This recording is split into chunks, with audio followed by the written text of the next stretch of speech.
안녕하세요. 안녕하세요. 네. 네. 오랜만이에요. 네, 오랜만입니다. 오늘은 한 분 더 계신데 좀 소개 좀 해주시죠. 네. 본인 소개 한번 부탁드릴게요. 네. 어. 저는 여기 다독다독 독서 토론에 참여하고 있는 회원이고요. 오늘 문학에 대해서 얘기를 한다 그래서 원래 글쓰기에 관심이 많아서 오게 된 김윤진이라고 합니다.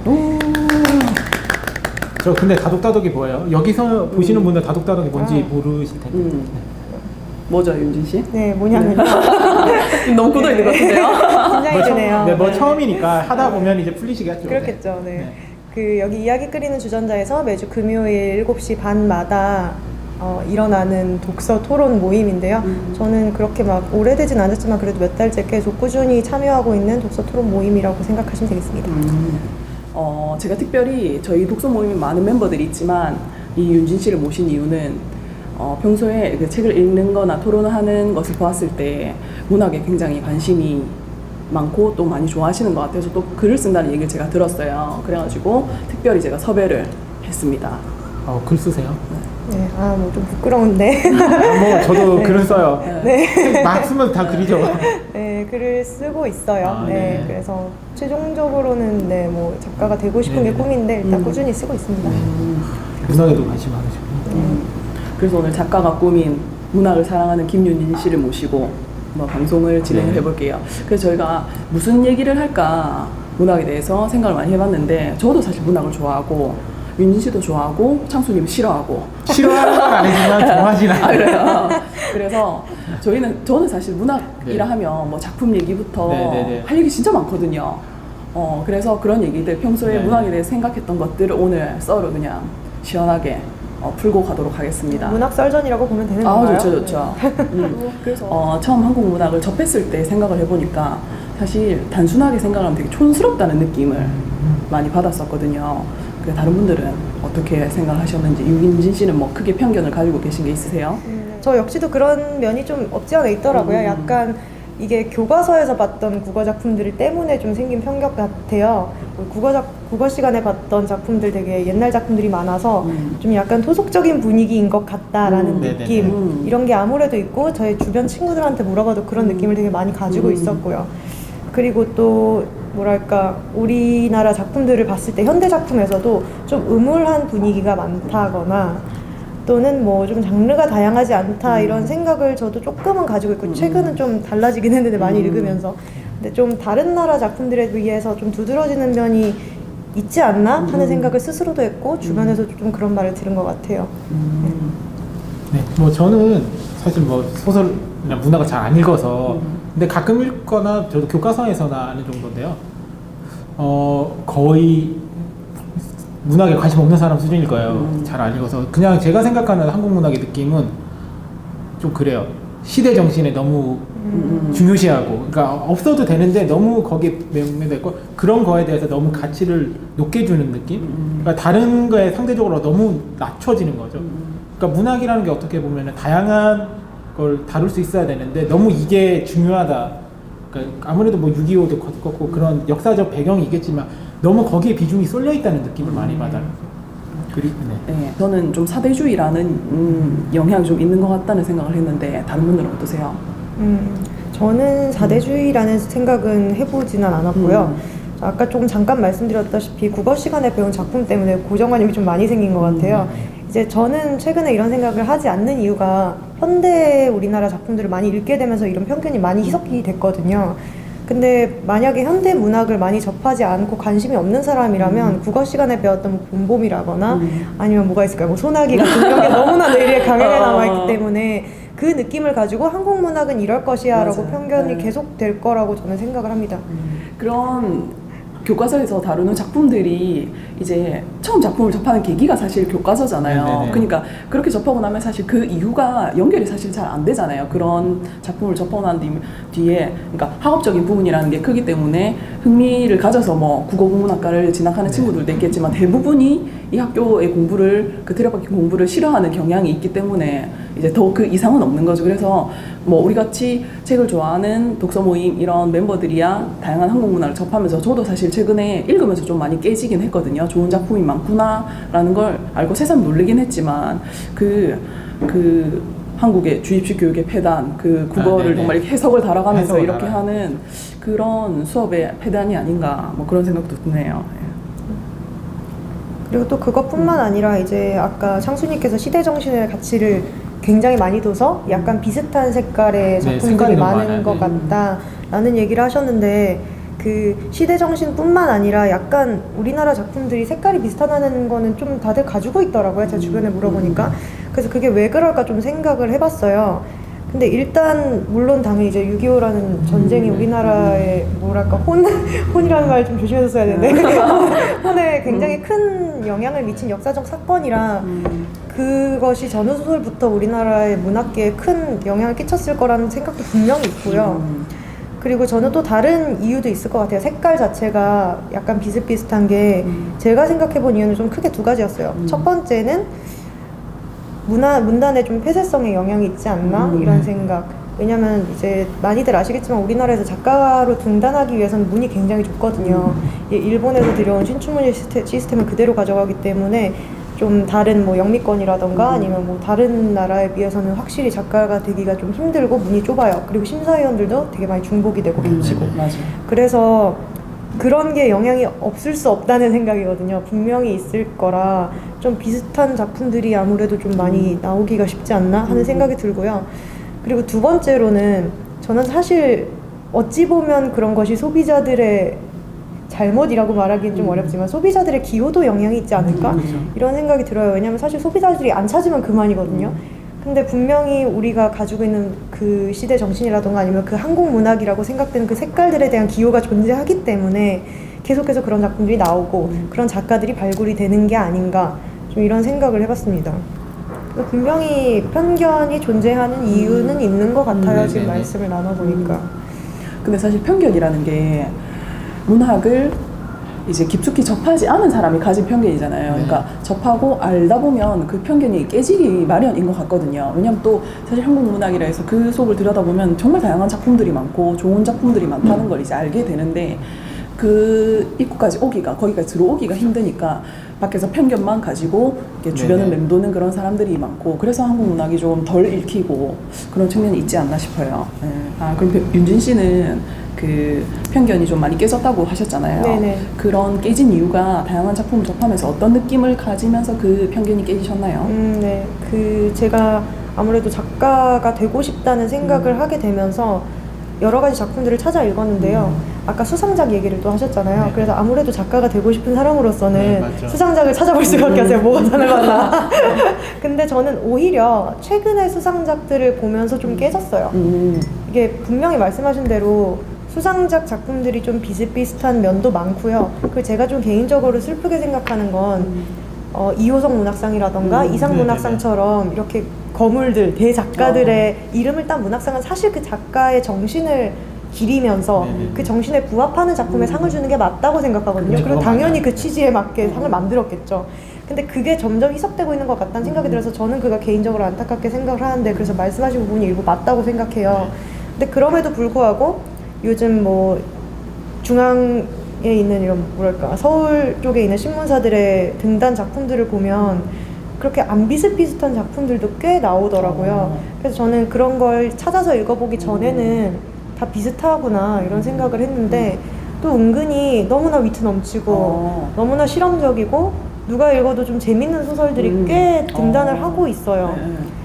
그래서 분명히 이제 저희도 이미 이런 생각을 하고 있는데 이미 문단계에 계시는 분들은 더 그런 생각을 많이 하고 계실 것 같아요. 우리가 뭔가 바뀌어야 된다.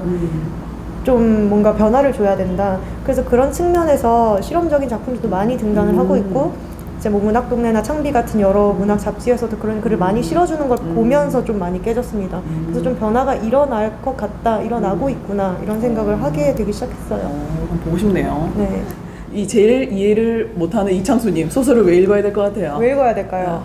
재밌으니까. 그러니까 왜 안 읽으세요? 그냥 재미없으니까. 저는 진짜 간단해요. 네. 그러니까 저는 개인적으로 소설을 읽는 사람들이 제 입장에서 재밌으니까 읽는 거라고 생각을 하고요. 책은 기본적으로 재밌어야 읽는 거 아니에요? 내가 재밌어요. 그렇죠, 남들이 볼 그렇죠. 때 몰라도. 근데 제가 안 읽는 이유는 가장 단순하고 간단하게만 재미없어요. 소설이 재미가 없다. 네. 도대체 왜 재미가 없다고 느끼실까요? 추궁하시나요? 왜죠? 왜일까요? 저도 왜 저도 좀 그런 거에 대해서 생각을 많이 해봤거든요. 제가 전 근데 진짜 현실에 관심이 많은데 소설은 현실은 아니잖아요. 현실을 재창조한 세계잖아요. 네. 그거에 관심이 없는 것 같아요. 그렇게 갈 거면 차라리 SF나 판타지 소설이 되버리면 읽겠는데 이게 제가 느낄 때 문학은 애매해요. 현실도 아니고 그렇다고 가상도 아니고 그거를 저는 좀 싫어하는 것 같아요.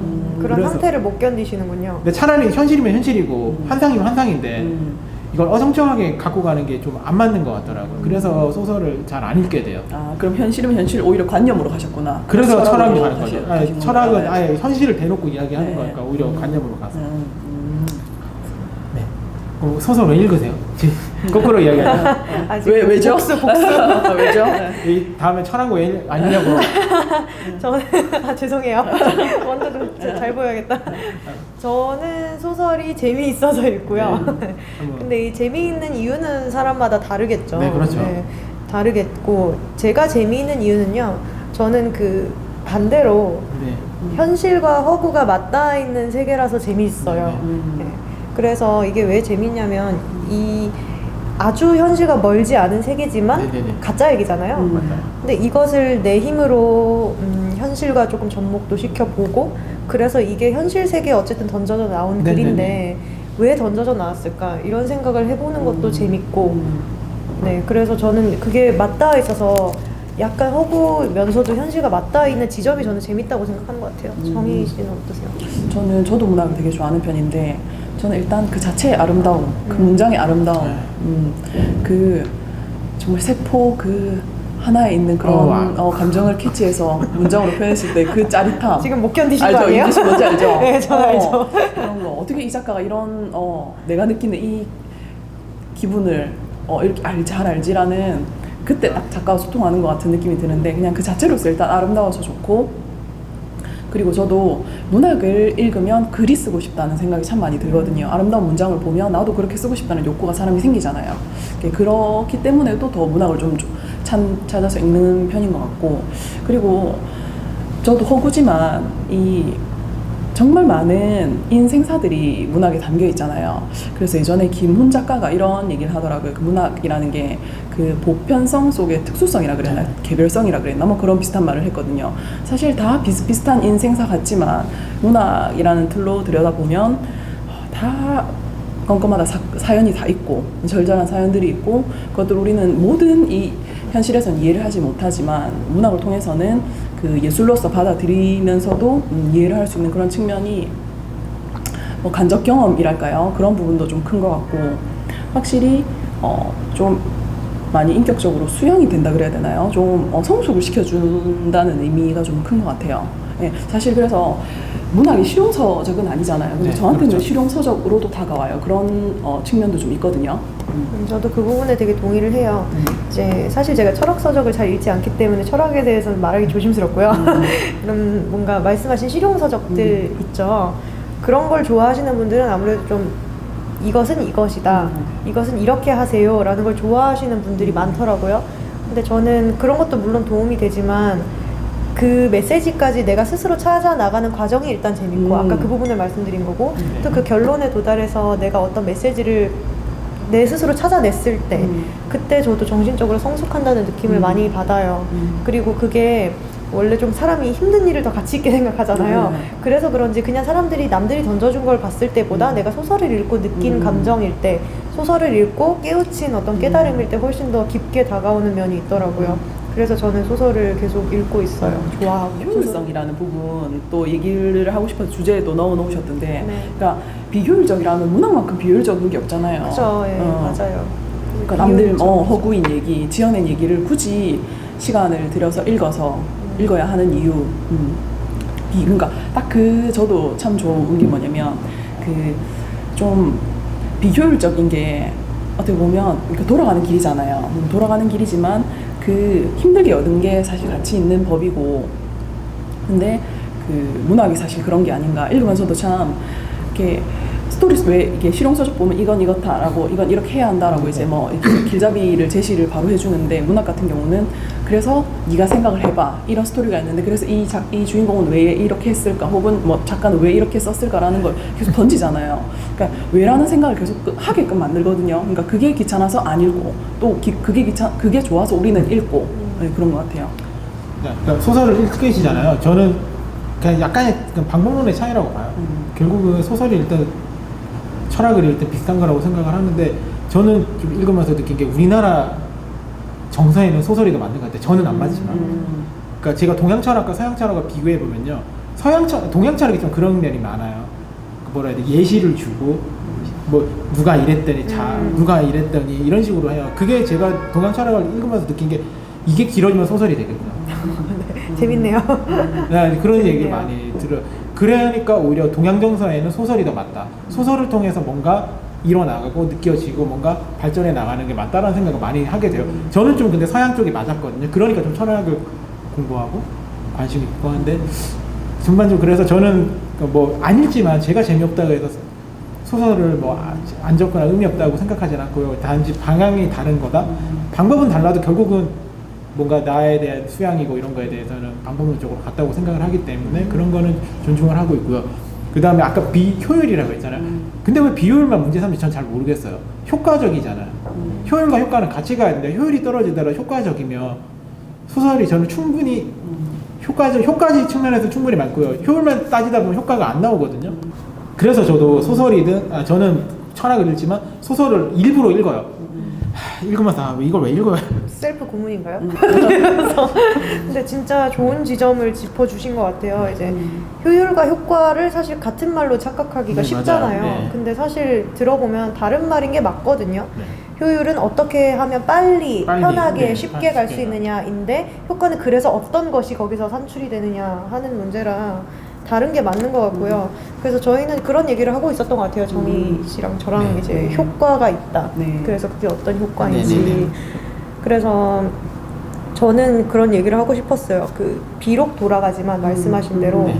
이런 나의 정신 세계를 성숙하게 하는 효과가 있다. 음. 이런 얘기를 하고 싶었고 저 개인적으로는 문학을 읽으면서 좀 네. 바뀌었던 부분이 타인을 이해하는 마음이 훨씬 더 커졌다는 느낌을 받았거든요, 스스로. 그러니까 읽기 전을 생각해 보면 안 그랬는데 많이 읽은 뒤에 사람들을 대할 때 혹은 내가 이해가 안 됐던 사람들을 내가 접했을 때 내가 어떻게 해야 되나. 그러니까 사실 문학이라는 게 우리가 표면적으로 다 보는 사람들의 이런 네네네. 모습들을 우리는 일상생활에서 보지만 그 사람의 그 이면, 안 보이는 면을 글로써 이렇게 풀어놓은 거잖아요. 사실은 한 문장, 두 문장으로도 설명될 수 있는 걸 그 한 책으로 그 사람의 모든 것을 설명을 해놓은 걸 읽으면서 나는 되게 왜 이런 말 있잖아. 나는 복잡하고 좋은 사람이고 타인은 단순하고 나쁜 사람이라는 게 그런 사람들이 이렇게 생각하는데 그게 좀 많이 깨졌던 것 같아요. 예, 타인을 이해하는 좀 폭이 많이 넓어진. 그래서 저한테는 실용서적도 저는 좋아하지만 문학을 읽으면서 이 고차원적인 성숙 이런 게 좋더라고요. 예. 뭐 영화도 있을 것이고 책도 있고 뭐 많잖아요. 우리가 즐길 거리, 문화적인 요소를 가미한 그런 것들 중에 책의 위상, 책의 위치가 어느 정도일까? 어떤 기준이에요? 어떤 기준이 중요한 것 좋을까요? 같아요. 예. 네. 사람들이 뭐 찾는 정도로 하면 제일 미치겠지만 중요도랄까요? 실제로 이제 인기와는 다르게 바라보는 시선 정도. 네, 뭐 그런 것도 될까요? 괜찮고요. 우리나라에서의 대한민국에서의 지금 책의 위치는 독서의 위치는 독서가 차지하고 있는 위상. 권장은 하지만 나는 하기 싫은 거.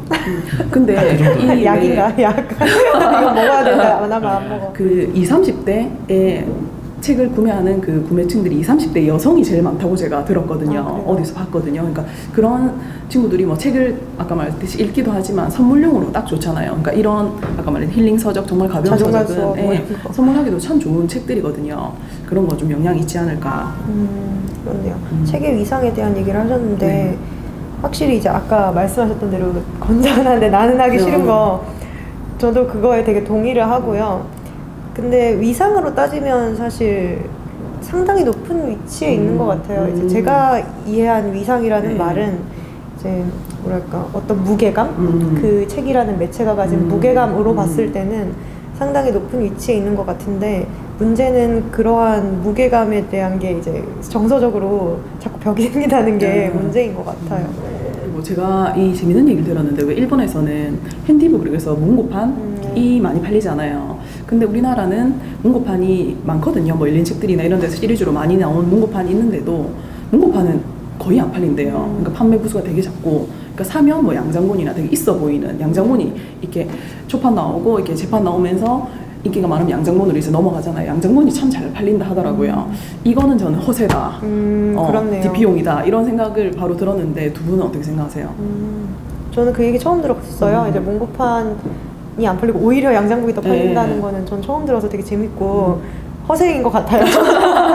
그러니까 왜 네. 뭐 지하철 이런 데 버스에서 봐도 있어 보이는 그런 아니, 책들이 네. 딱 보기 좋잖아요. 아니 근데 누가 양장본을 들고 읽어 다니겠어요. 그러니까 그러지 않고 이제 집에 놓으려고 그렇죠. 이게 딱 DP용으로. 서재 네. 데코용 이런 맞아요. 거잖아요. 허세가 맞다고 생각합니다. 네. 저는 근데 오히려 양장본 위주로 하는 편이거든요. 아 이유가 뭔가요? 그냥 말 그대로 보관이 편해서. 보관 오래 할 수 있어서. 네, 저는 좀 거꾸로 생각하는 것 중 하나가 뭐냐면 양장본이 어떻게 보면 살아남은 책들이잖아요. 그거는 근데 그만큼 가치가 있는 책이고 책은 결국은 제가 볼 때는 읽는 사람만 읽어요. 그러면은 그쯤 돼야 저 같은 경우는 살 것 같아요. 그 전에 뭐 좀 읽어봤다가 아, 괜찮은 책이네. 예를 들어 뭐 거꾸로 도서관에서 책 읽어보고 괜찮네 이러고 있다가 양장본 나오면 뭐 DP용은 맞죠. 근데 좀 이유가 다른 거. DP 한 사람들의 기준이 그냥 보여주기가 아니라 읽었던 사람이 좀 DP 하려고 데코레이션용을 할 수도 있다는 생각이 들어요. 저는. 그러면 애초에 이제 책을 구입하는 사람의 범위가 사실 책을 항상 사랑해왔던 사람이 많기 때문에 자연스럽게 양장본이 양장본이 많이 오히려 더 팔리는 게 많이 아닌가. 그럴 수 팔린다라는 있겠네요. 저는 생각을 좀 하는 편이에요. 제가 좀 그렇게 소비하는 편이라서. 네. 그렇군요. 좀 같은 책이라도 양장본 사거든요. 좀 더 비싸도. 뭐 우리나라 서적계 뭐 큰 공헌을 하고 계시네요. 출판사들이 좋아하겠어요. 네.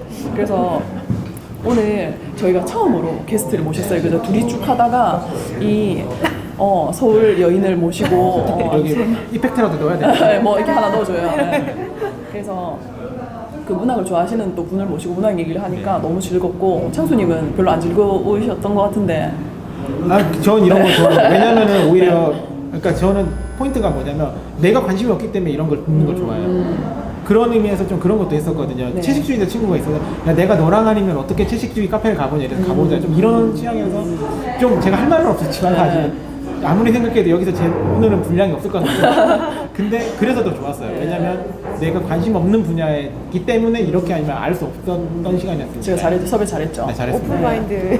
딱 생각이 났어요. 딱 섭외를 해야겠다 해가지고 또 사실 제가 많은 윤진 씨하고 또 여기 오시는 분들한테 몇 분 촬영을 해달라고 했는데 다들 거절하시더라고요. 저만 승낙했대요. 네. 근데 제일 처음 내가 하긴 했어요. 아, 그래요? 네, 정말요. 영광. 네. 그 뒤에 이제 쭉 이렇게 섭외를 해보려고 하니까 이 카메라 앞에 사실 보는 사람 많이 없는데 이 가방에서 갑자기 되게 들어갔죠.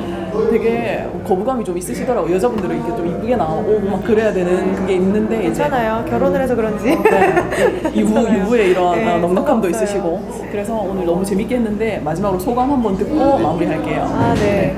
저도 너무 즐거웠고요. 저도 이제 말씀하신 거랑 똑같이 저도 새로운 경험에 저를 노출시키는 걸 되게 좋아하는 편이어서 왔는데 생각보다 더 많은 얘기가 나온 것 같아서 되게 즐거웠어요. 그리고 언제 이렇게 문학에 대해서 수다를 떨겠습니까? 그래서 이걸 보시는 분들도 문학에 대해 뭔가 그냥 잡다하게 수다를 떨고 싶었는데 사실 그러기가 힘들잖아요. 이 방송을 보시면서 좀 그런 갈증을 좀 푸셨으면 좋겠다는 생각이 좀 들었습니다. 즐거웠습니다. 본인을 관심종자라고 표현을 하셨잖아요. 난 그게 너무 웃겨가지고. 말 안 근데 하려고 저는 했는데. 관심종자 너무 좋아하거든요. 저 관심종자. 저 관종입니다. 약간 모든 거에서 좀 적극적인 네. 편이잖아요. 저는 참 그런 사람을 좋아하는데 네. 네 그래서 오늘 나와주셔서 너무 감사하고 네, 관종이었습니다. 네네 오늘 오신 김윤진 씨 다시 한번 감사드리고 저희는 오늘 여기까지 하겠습니다. 네 안녕. 감사합니다.